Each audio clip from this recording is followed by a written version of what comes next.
Hey guys, hey, LoneStar 78 today. A says place a check mark next to the attributes of a parallelogram. So you just need to click or put a check mark next to the things that describe a parallelogram. B, describe the division of decimals model. Okay, so you're going to have to write the division problem. So you know it's 2 5/10.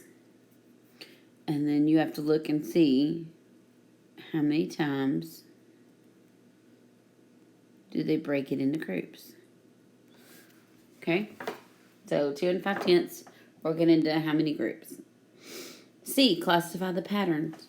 Write A if the pattern is additive. Write M if the pattern is multiplicative. So you're looking at the X and the Y. So how do I get from 3 to 6?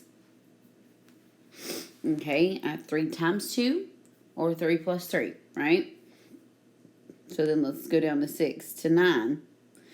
6 plus 3 is 9, but is 6 times 2 going to be 9? Nope. So then we were thinking it's an additive pattern. 9 plus 3 is 12. Yep. 12 plus 3 is 15. So this is an additive pattern. Okay?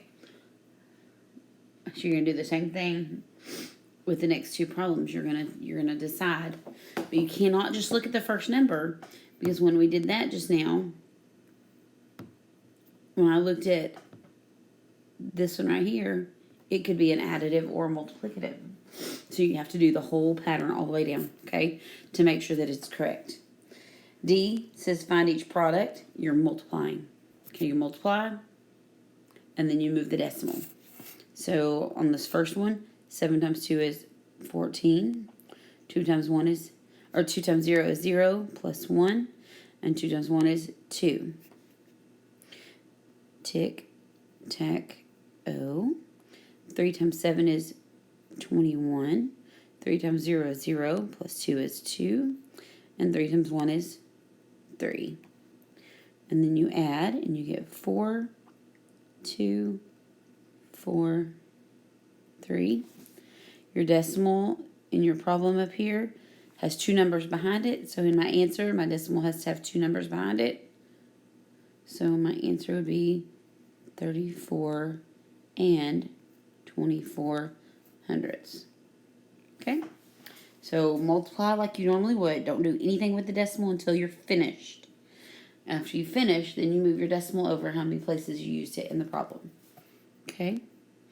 And the last one in this video would be E. Use the reference chart to calculate each conversion. So you're going to be doing the Z chart. Go to the left, go to the right, and you need 7 spaces on the ladder. 3, 1 in the middle, 4, 5, 6. Kilo is big, milli is small, centis just above, and then meter, liter, and gram right in the middle. Okay, so if you are doing this one, 15 millimeters, 15 millimeters equals how many centimeters? You're going to write 15 and put the decimal at the end because there's not one. Okay, MM, remember, means it's milli. So it's down here at the bottom. We're going to centi, so we're taking 1 step. We're going up the ladder, so we're going to move to the left. So we're going to take this decimal and move it 1 place to the left. So your answer would be 1 5/10. Okay.